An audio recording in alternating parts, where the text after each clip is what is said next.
નમસ્કાર, આપ જોઈ રહ્યા છો લાયન્સ ન્યૂઝ. હું છું પત્રકાર આસ્થા ભટિયાર અને અમારી સાથે છે કેમેરામેન હર્ષિલ વાઘેલા. આજે આપણે લાયન્સ વિદ્યા સંકુલ લાખણીના જાંબાજ અને હોનહાર વિદ્યાર્થી એવા આદિત્ય સિંહનું ઇન્ટરવ્યુ લેવા જઈ રહ્યા છીએ, જેઓ લાયન્સ છાત્ર સંઘના પ્રદેશ પ્રમુખ છે. આપ સૌને જણાવી દઉં કે લાયન્સ બાર સંસદ ચૂંટણીની જાહેરાત થઈ ચૂકી છે. લાયન્સનું વાતાવરણ ગરમા ગરમી અને રોમાંચક ભર્યું છે.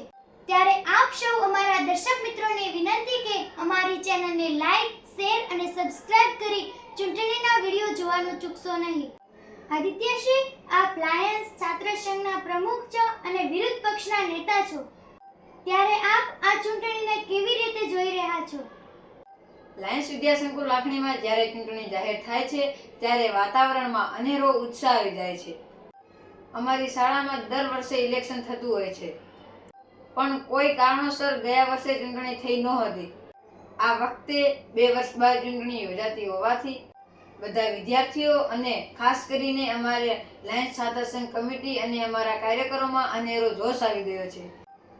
તમારા પક્ષનો ચૂંટણી એજન્ડા શું છે?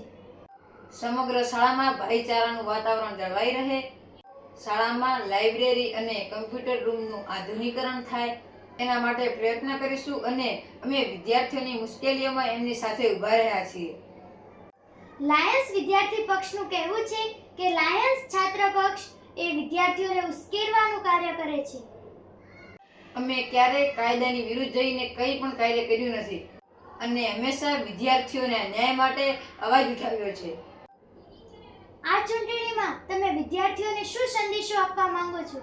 લાયન્સ વિદ્યાર્થી પક્ષના કેટલાક તોફાની તત્વો દ્વારા અમારા કાર્યકર્તાઓને તાક ધમકી આપવામાં આવે છે.